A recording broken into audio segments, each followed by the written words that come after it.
धक्का धक न्यूज़ से आए हैं। हमारा नाम है राजेश पांडे और हम बिहार के एक छोटे से गांव राजपुर में आए हैं और यहाँ पर सुनने में आ रहा है कि किडनी चोर घूम रहे हैं। तो आप सतर्क रहिए, घर में रहिए। मेरा यही कहना है कि घर में रहिए, सुरक्षित रहिए।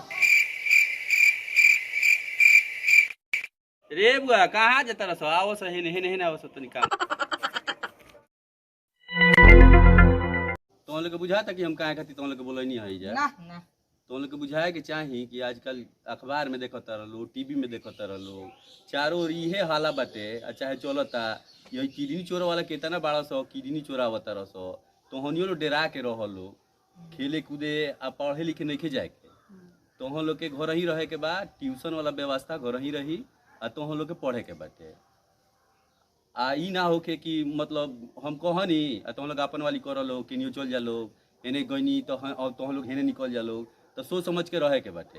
ठीक बा बुझाई। हां ठीक है ठीक हमरा बुझाता कि लइकन के देखे के पड़ी, ध्यान देवे के पड़ी, नहीं तो बुझ बड़ा सो किन्यू निकल जी हंस ध्यान देवे के पड़ी एनी पर।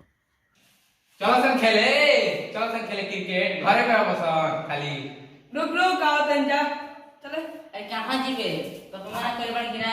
अरे चल तू बुढ़वा क्या बात मनेगा, चल चल चल चल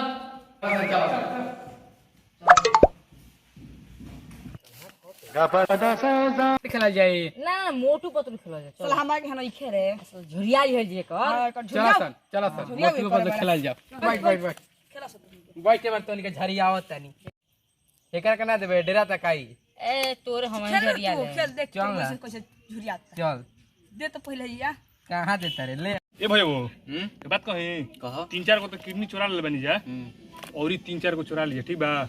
एगो लइका भेटाइल बा काय गो लौकता। हां हां ये खेलत रसनु ओ कनिए के बाड़ा स हां तो चली के तो कुछ देवे के पड़ी। अरे पागल पैसा बा नु किन के दे देबल जी कुछ मिठाई उठाई कुरकुरा वाला कुछ हां ठीक बा आ लेके मुजी में ढुक जाए के बा और देखी आदमी मत देखे ना तो खेला का बड़ा आज आई ना तो कूद दिया सब। हां आवा डाटा पर लेके चल जाएगा ठीक न। हां ठीक चल चल गमछी ले मुंह बा गमछी बा ले आई सीवा चल ले भीम गिरा होता है मारे ले आई हाय ले आई आयरन मैन ले डोरा चल मार देलस जस मार दे अरे वाह घर से लेके आ जो। रुक अभी तोर मोय छोड़िया जो लेके आवे छोरी आते थे। निसर लेके मोय छोड़िया में कर आवता हां आवता चुप रहो इहे हट लइका ठीक न देखो खेलत रहो जवन जाता जो करा के धर ठीक न। हां ठीक बा कुछ खिया दे पैसे दे देबे नु कि कुछ खिया का मुजी में ढुका दिए। ठीक दौड़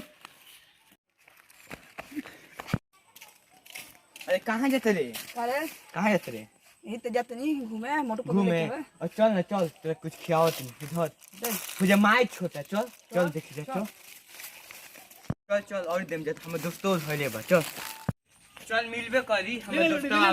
हां आ गई चलो बे चल तोरा कुछ खिया तुम चल तो तोरा खियाई खा लही मैं खा लियो छोड़िए मत चलो और किन दीजिए चल बिक दो करके चल किन दीजिए। अरे बुआ पहले सुता तो निमन गया सुताऊ निमन से हम लेके आओ तनी सुधा अच्छे से आंखें मुद्द है मैं तनी सुता दे सुन जा मुद्द आवता बिस्कुट खइ ह के रे भाई ले भैया देख ले हां देख ले टपटप छुआ तनु एकर किडनी निकाल दीजिए अब सर दे फरा गइल बा हम बेचाई तो पैसा मिली। हां और देखिए से तो कुहबो कर से ये देख न ना जे ना मरी चल चल देखिए अच्छी में धीरे बड़े। हां चल भाग जा चल भाग मर दे अभी तक आइल ना अब का करी जे हमनी के हम का जानी कहां गेलो। चल देखो जो घरे गेल नहीं नु। चल काजन घर ही जाके बैठ गेल होई।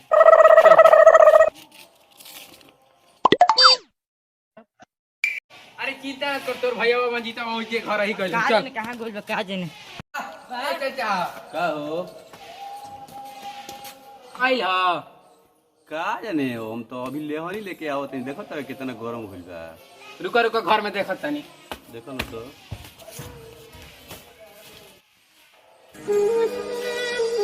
चाचा नहीं को पूरा घर छान लेली का ई हम बड़ी चत रही बार कि मत जो लेकिन हम बरीज के गई नहीं के निकल गई यहाँ से आपन वाली कैल से हमरा बुझाता कि उहे घटना घट गइल बा। संजीतावा कहवे न कि जो मोटू बदले क्या हो आ तल हम जीत गनी अगर मैं बटू तो लेके आइल हटे आवते रहुए अनै के घर में ना अरे है ना यार तने हने सुने को काम बा फुलंदरा के लिखो कुछ हो गइल का रे? कौना के मंजीतावा के? का हो गई? उ तो घूमत रहल अरे नारे सुनी है कि किडनी चोरी हो गइल। ससुरा फुलंदरो बदमाश अपना लइकावा के छोड़ले रहेला एकदम फ्री कइले रहेला। अब जानता गाड़ मारा गइल ओकर।